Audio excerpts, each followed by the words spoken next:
छगन भुजबळ असतील आणि इतर जे नेते आहेत ते सातत्याने ओबीसींचे भूमिका आहे, त्यांचे जे म्हणणं आहे ते सातत्याने मांडत आलेले आहेत सरकारकडे।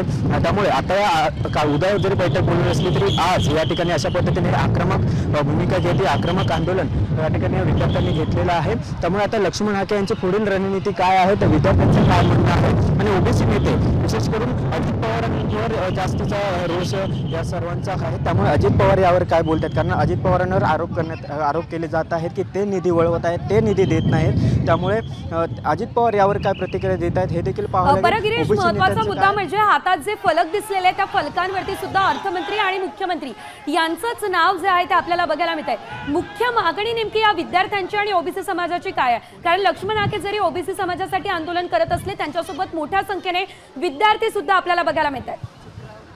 या संदर्भातले अपडेट आपण घेणार आहोत पुढे, मात्र तुर्तास गिरीश धन्यवाद दिलेल्या अपडेटसाठी।